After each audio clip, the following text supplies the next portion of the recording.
Queridos irmãos e amigos, desejo que a paz do Senhor Jesus esteja sobre cada vida e em cada coração.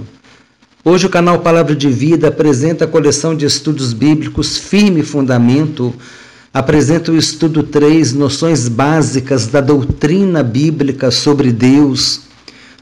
Como eu tenho dito, não é objetivo nosso esgotar o assunto, mas com certeza vamos trazer conteúdos interessantes e que vão contribuir para o nosso crescimento espiritual. Desejo que Deus nos abençoe ricamente em nome de Jesus. Índice do estudo 3.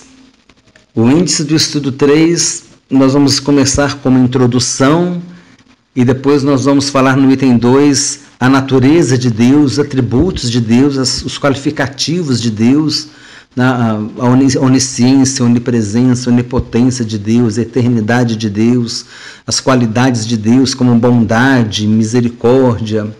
Nós vamos falar alguns pensamentos sobre Deus, nós vamos esclarecer melhor quando chegarmos no item 3, nós vamos entender melhor sobre a proposta, alguns nomes de Deus que nós vamos aqui trazer, Jeová Jireh, Jeová Rafá, o Deus Trino, a Trindade. Nós vamos dar uma breve explanada sobre a Trindade, vai ser um slide só, e nós vamos aqui somente trazer uma ideia, jogar uma luz sobre esse assunto, Trindade, porque nós não vamos abrir o leque aqui nesse estudo, porque o próximo estudo vai ser sobre a Trindade.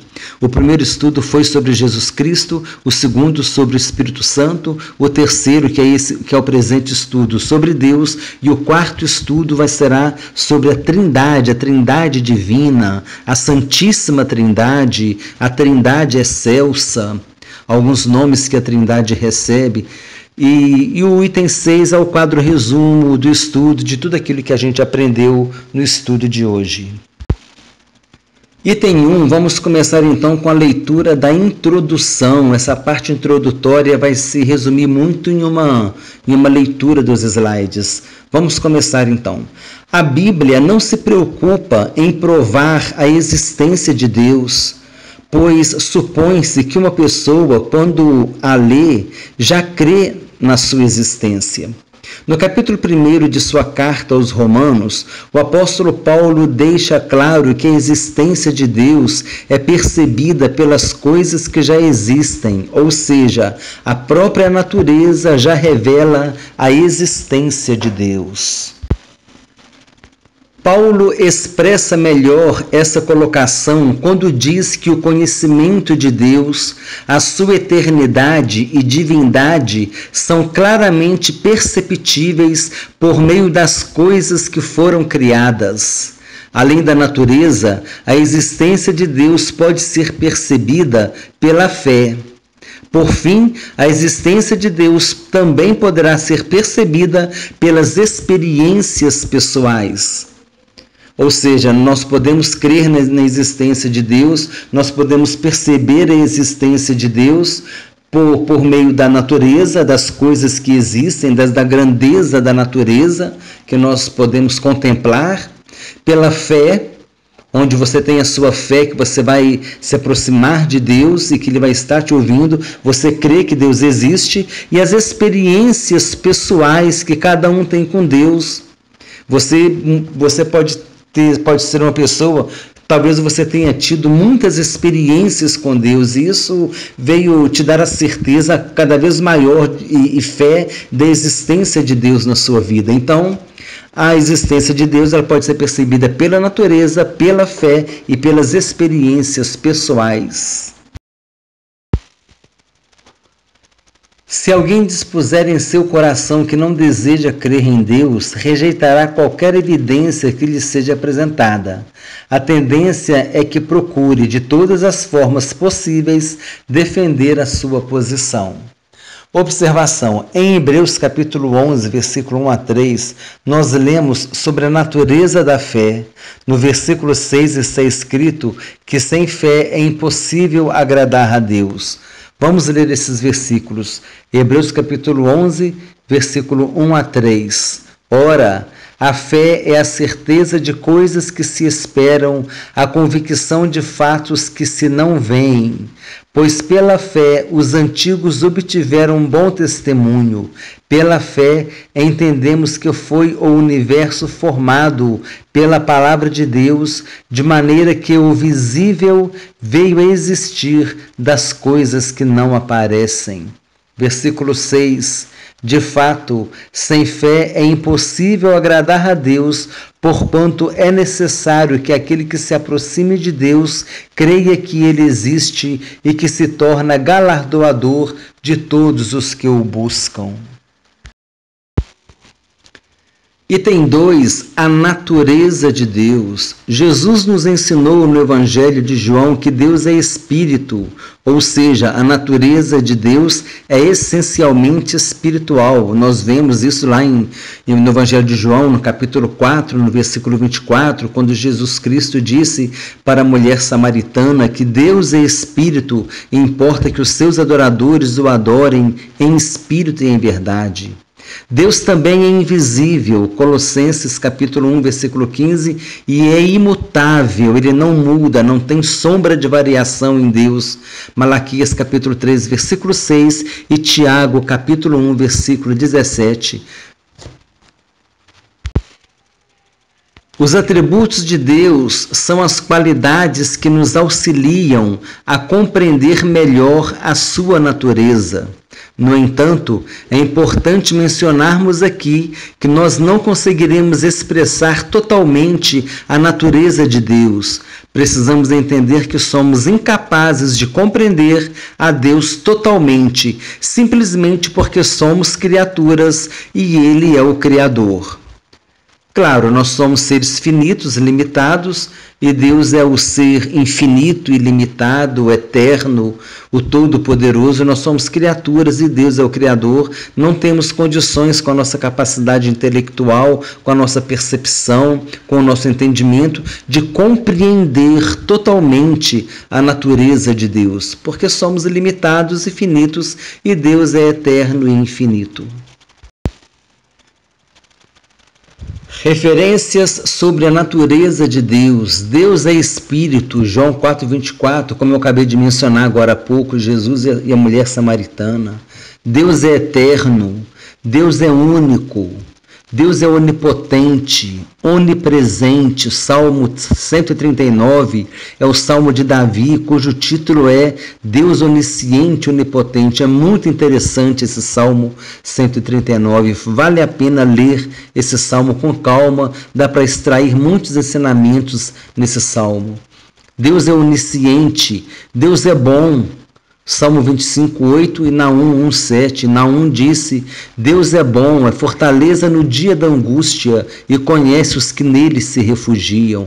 Deus é zeloso e compassivo.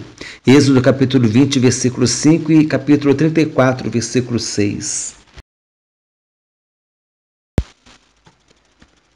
Deus é santo, Isaías capítulo 6, versículo 3, o profeta diz, Isaías capítulo 6 narra sobre a visão de Isaías, que ele teve a visão do trono do Senhor e o seu chamamento, e no versículo 3, os anjos clamavam: Santo, Santo, Santo é o Senhor dos exércitos, toda a terra está cheia da sua glória. Então esse capítulo 6 do livro do profeta Isaías é muito interessante. Isaías também diz que Deus é justo, em Hebreus também diz que Deus é justo, Deus é verdadeiro, é luz, é misericordioso, é amor. 1 João capítulo 4, versículo 8, João 3,16, é a maior prova do amor de Deus, porque Deus amou o mundo de tal maneira que deu seu único Filho para todo aquele que nele crê tenha vida eterna. Essa é a maior prova do amor de Deus. Dizem que é o texto áureo da Bíblia, João capítulo 3, versículo 16. É o fogo consumidor, Deus é fogo consumidor. É interessante, Deus é misericordioso, Deus é amor, mas Deus ele também é fogo consumidor. A Bíblia diz: terrível coisa é cair nas mãos do Deus vivo. É importante nós levarmos Deus a sério no nosso relacionamento com Ele, na nossa vida com Ele. Deus é misterioso e Deus é vivo, é chamado de Deus vivo em Deuteronômio capítulo 5, versículo 26. Antes de passarmos para o item 3, alguns pensamentos sobre Deus, eu gostaria, de voltar no slide anterior, quando nós lemos ali que Deus é misericordioso. A gente lembra das lamentações do profeta Jeremias que lutou tanto contra a corrupção espiritual de Israel. Israel estava corrompido espiritualmente, Israel estava adorando outros deuses, estava oferecendo sacrifícios, adorando a rainha do céu, tantas coisas que Israel fazia, e que isso tudo despertou uma ira de Deus sobre o povo, e permitiu que Nabucodonosor, o rei da Babilônia, viesse com seu exército e levasse grande parte do povo de Israel, de Judá e Benjamim, do Reino do Sul.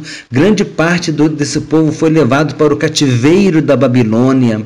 E Jeremias foi perseguido pelo povo por causa da dureza do coração, foi ameaçado de morte, foi jogado no poço, foi preso, e ele perseverou, e ele, em Lamentações, ele chorando, lamentando por causa do estado espiritual, o depravado estado espiritual que se encontrava o povo, porque Jerusalém estava manchada de sangue, Jerusalém estava fazendo coisas erradas diante de Deus.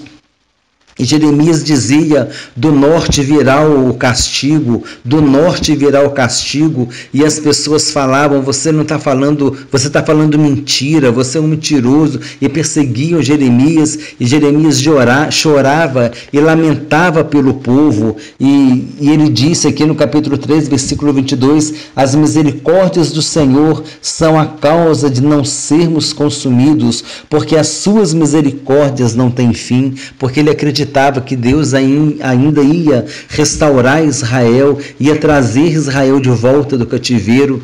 Isso aconteceu 70 anos depois. Isaías é chamado de o profeta chorão, justamente por causa das lamentações dele, de quanto ele chorava, de quanto ele sofria por causa do povo, mas ele perseverava na presença de Deus, e Deus honrou Jeremias. Nabucodonosor veio, Nabucodonosor levou o Reino do Sul, para o cativeiro da Babilônia, mas Jeremias não foi preso, Jeremias foi honrado, foi guardado por Deus. Então nós vemos aqui que mesmo diante de tanta luta, diante de tanta perseguição, Jeremias se apegou a Deus, O profeta chorão, ele se apegou a Deus com firmeza, porque ele sabia que Deus misericordioso ia trazer o povo de volta, ia fazer uma nova aliança com o povo. Isso é importante, nós termos isso em nosso coração, que a misericórdia do Senhor é a causa de nós não sermos consumidos. E se a gente tem hoje alguma atitude, alguma conduta que está sendo errada diante de Deus, a misericórdia do Senhor é a causa de nós não sermos consumidos, porque as suas misericórdias não têm fim. Isso significa que Deus ele tem nos dado a oportunidade para fazermos o conserto. É interessante esse versículo de Lamentações, capítulo 3, versículo 22. Item 3, alguns pensamentos sobre Deus, algumas doutrinas sobre Deus. O ateísmo, doutrina, pensamento, a gente está aqui trazendo essa ideia da doutrina, desse pensamento que nega a existência de divindades. O ateísmo não nega somente a existência de Deus, ele nega a existência de divindades, ele não crê que exista nenhuma divindade, nenhum Deus, simplesmente ele não crê que exista Deus. Nesse caso, inclui a descrença na existência do Deus da Bíblia. Se o ateu não crê na existência de qualquer divindade, inclusive ele também não crê na existência do Deus da Bíblia, que é o nosso Deus, o Deus de Israel, o Deus em quem nós cremos. Politeísmo é o culto a vários deuses, é característica da cultura de povos pagãos. Origem do termo pagão: esse termo vem do latim pagus, campo, do camponês, e paganos, pagão. Pode ser traduzido por camponês. O termo traz a ideia de rústico. Os povos pagãos estavam muito ligados ao natural e algumas de suas divindades eram elementos da natureza. Por exemplo, havia os deuses da tempestade, o relâmpago era considerado um deus. Assim, o termo pagão ficou relacionado ao politeísmo. Ou seja, quando nós falamos religiões pagãs, nós estamos falando religiões politeístas, mas isso é porque a gente se reporta a essa ideia dos povos antigos, que eram os povos pagãos, que eram os povos camponeses, que eles se relacionavam com a natureza e os fenômenos da natureza eles consideravam como divindades. Panteísmo, pan vem do grego, significa tudo ou todo. Em nossa análise, traz a ideia de que tudo é Deus e, dessa maneira, identifica Deus como o próprio universo. No entanto, de acordo com a Bíblia, Deus fez o universo. Então, nós entendemos que Deus não é o universo, Deus fez o universo. Em Gênesis capítulo 1, versículo 1, nós já dissemos, no princípio criou Deus o céu e a terra.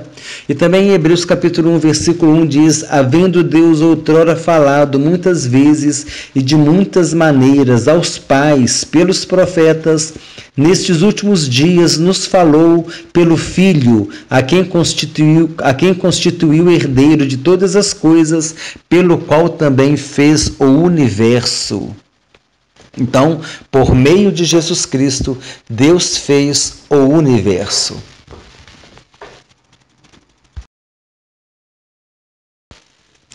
Deísmo defende a ideia de que Deus criou o universo, mas depois o deixou à sua própria sorte, sem qualquer interferência de sua parte.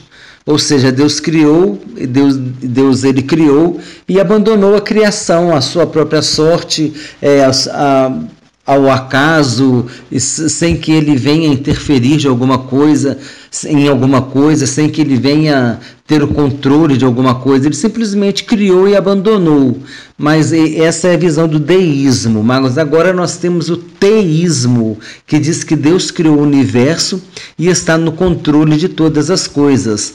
Essa é a linha de pensamento que defendemos. Nós cremos que Deus criou o universo e que Ele está no controle de todas as coisas. Nós cremos que Deus ele é o Senhor da história. Deus ele controla a história da humanidade. Todas as coisas estão descobertas e patentes aos olhos daquele a quem devemos prestar contas. As coisas não estão acontecendo simplesmente ao acaso. Deus ele cuida de nós. Nós vemos aqui o Salmo 4, versículo 8, que diz assim, em paz me deito e logo pego no sono, porque Senhor, só Tu me fazes repousar seguro, trazendo a ideia de que Deus ele está dispensando um cuidado, Ele está cuidando de nós.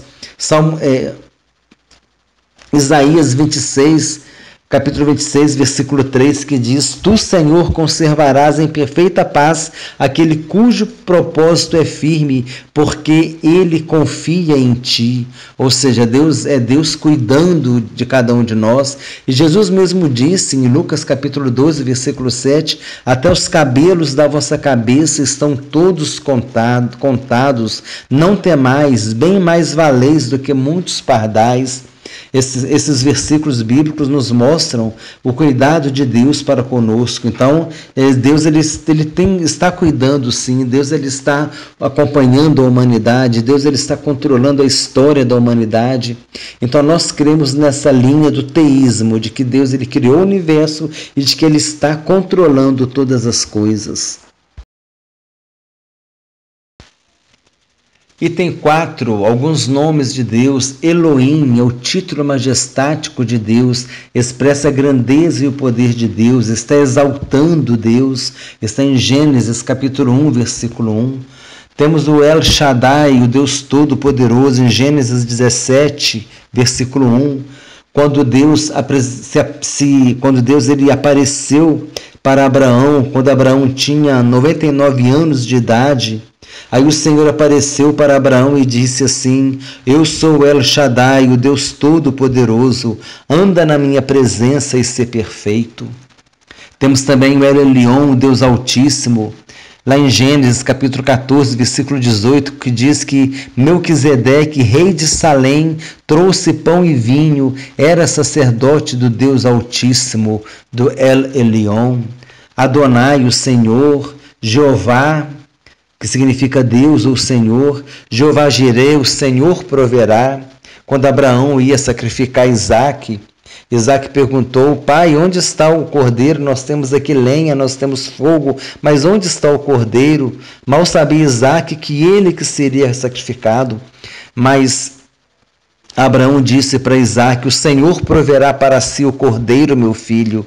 E depois, quando Abraão ia sacrificar Isaque, Deus disse: não faça mal ao menino. E então Abraão viu um bezerro preso nos galhos de uma árvore, e ali ele percebeu que aquele bezerro, Deus tinha provido um sacrifício no lugar de Isaque. Então Abraão não sacrificou o seu filho Isaque, porque Deus tinha falado para ele não fazer isso, mas Deus proveu um outro sacrifício, e esse sacrifício foi esse cordeiro que estava preso na árvore.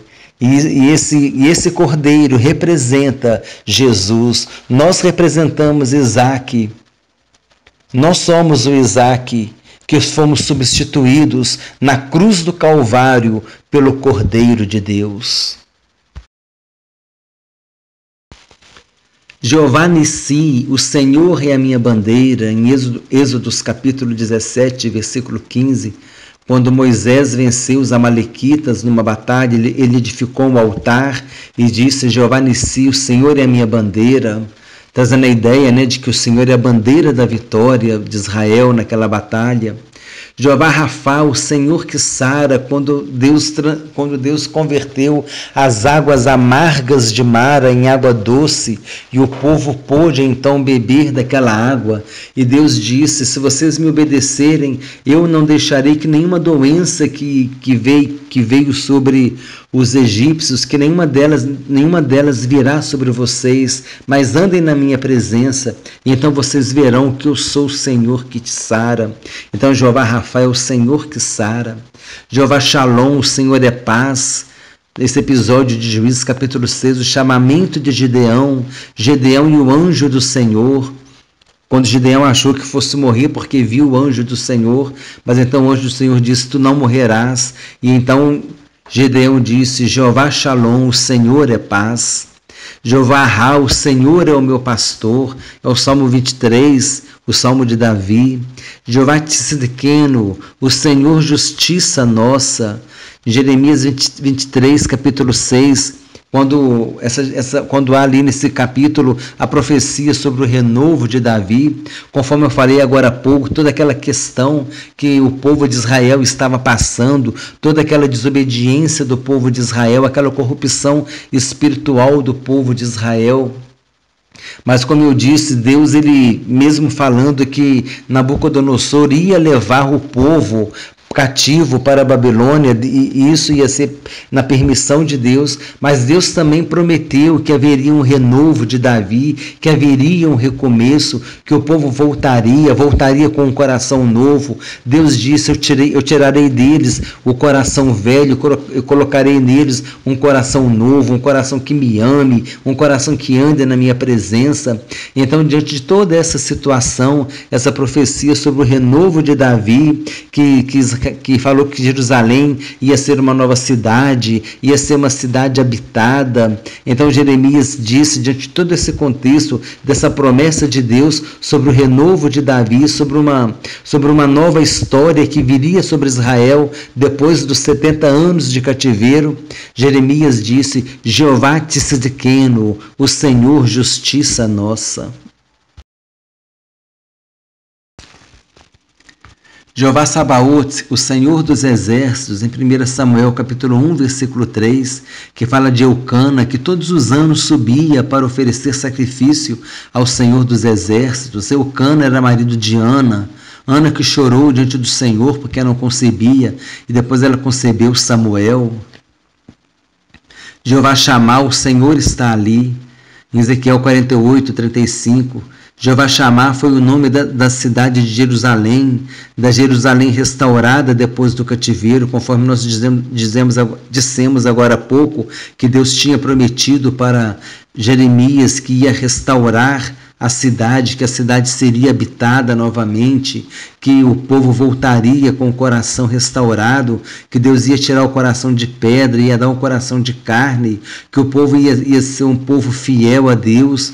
E realmente, depois que o povo voltou do cativeiro da Babilônia, depois que o povo retornou do cativeiro da Babilônia, nunca mais o povo de Israel se envolveu com a idolatria, nunca mais o povo de Israel se envolveu com os deuses estranhos. Precisou que o povo passasse por um processo de 70 anos no cativeiro para que ele voltasse renovado, para que ele voltasse restaurado. E depois que voltou do cativeiro da Babilônia, nunca mais o povo de Israel se envolveu com a idolatria.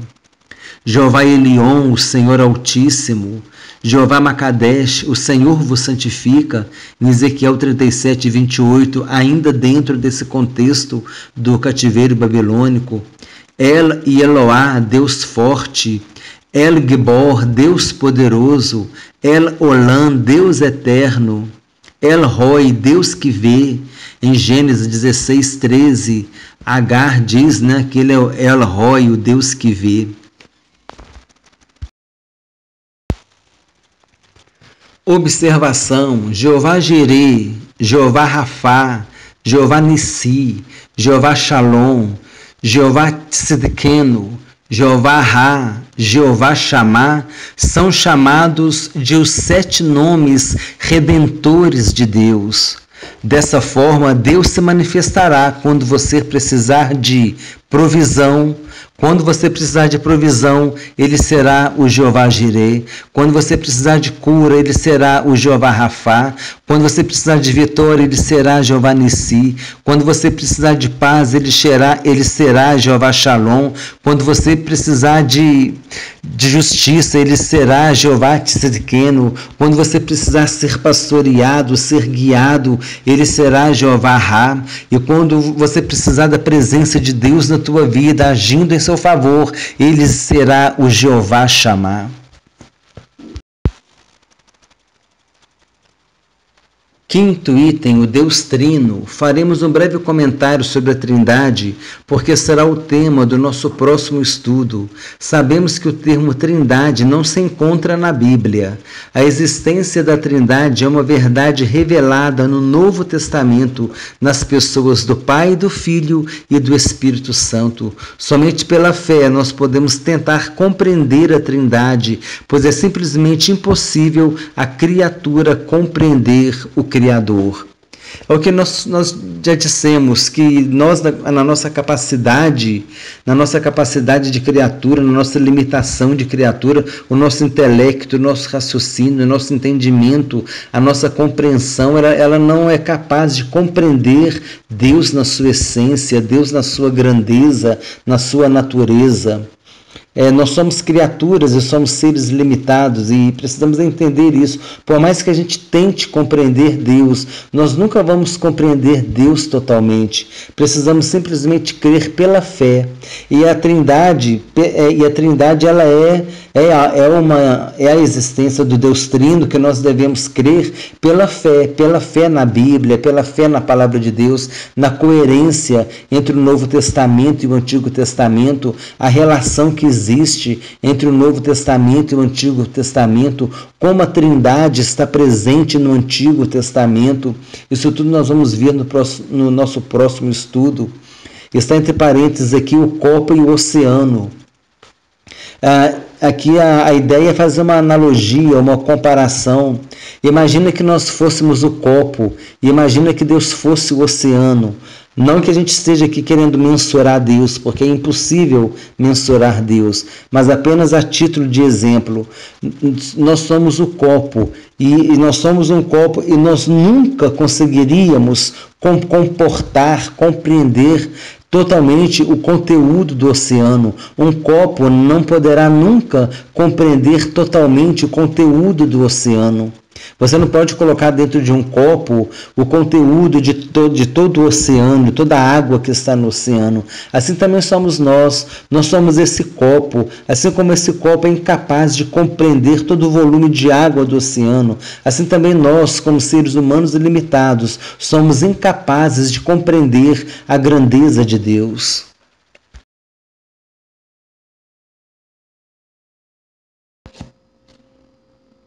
Item 6 é o quadro resumo do estudo. Na introdução nós falamos de Paulo, que Paulo escreveu em Romanos, que a existência de Deus é percebida pelas coisas que existem e por isso os homens são indesculpáveis, aqueles que não creem são indesculpáveis por causa disso.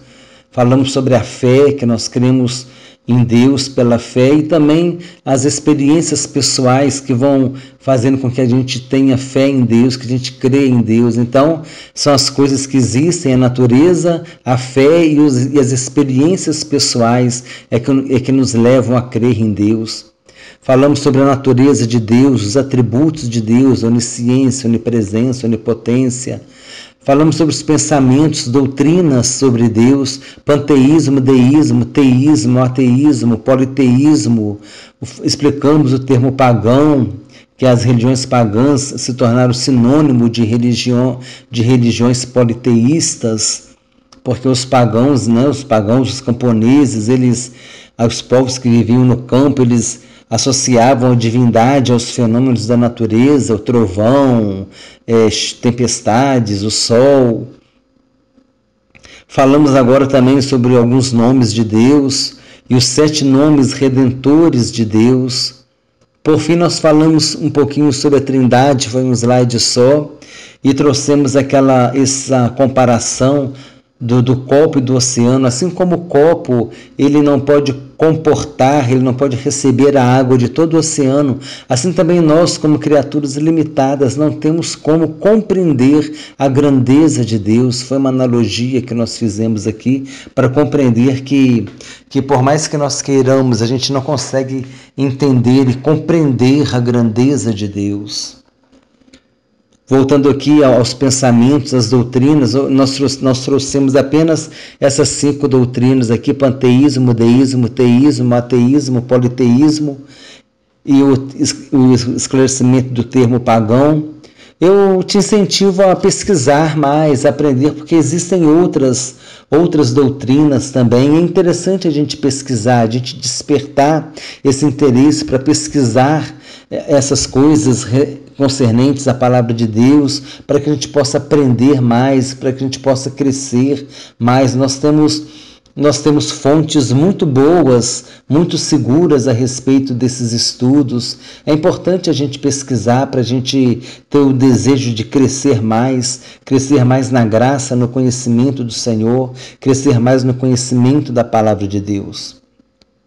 Bom, esse é o estudo 3, a doutrina sobre Deus. Eu desejo que Deus abençoe a todos abundantemente em nome de Jesus. Compartilhe esse estudo, compartilhe com seus amigos, com seus irmãos em Cristo. Compartilhe no seu WhatsApp, no seu Facebook. Contribua para o crescimento do trabalho. Vamos alcançar vidas por meio da palavra de Deus. Desejo que Deus abençoe a todos abundantemente em nome do Senhor Jesus.